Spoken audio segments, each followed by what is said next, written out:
ditugaskeun ku raja pikeun mangmilarikeun nanunamina bang Astraji. Si horeng si made horeng lanceuk di dinya. Nyeta putra ku anjeunna teh ngimpen papenak sareng bang Astrajinga sana gagah gandang teh. Dupina ieu panginten. Heula.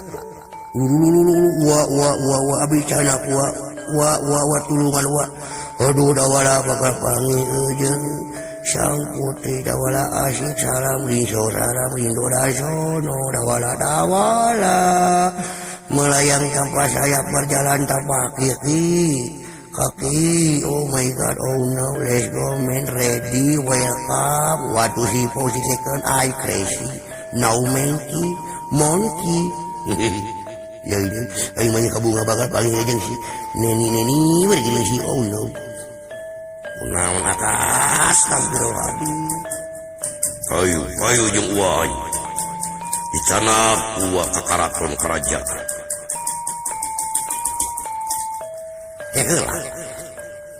Heula kak tong waka gampang narima bisi dijentumal dari canak urut wawuk ya dibaca arepet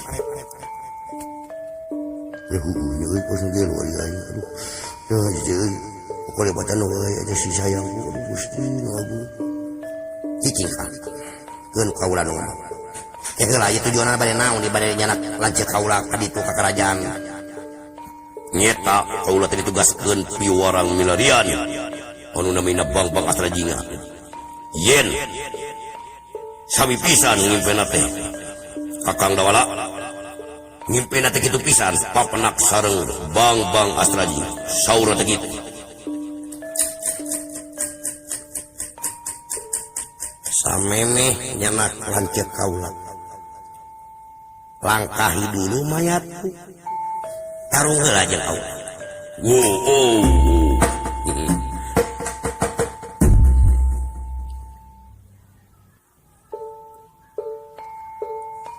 Barang ieu najong kaya patih api-api ya patih ngajengkang ka tukang sangkan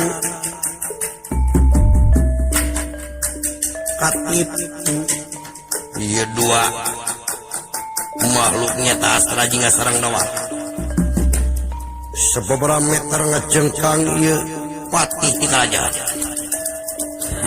Kesempatan wah ini sirap bajras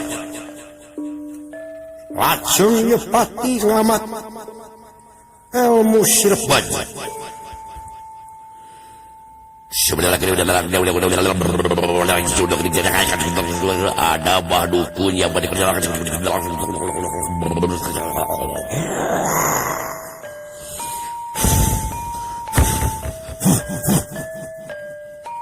atuh ajian ieu patih saciduk metu saged nyata yakin tuanana langsung tararunuh saparah hari kumatih-matihna ieu aji sirap bajras.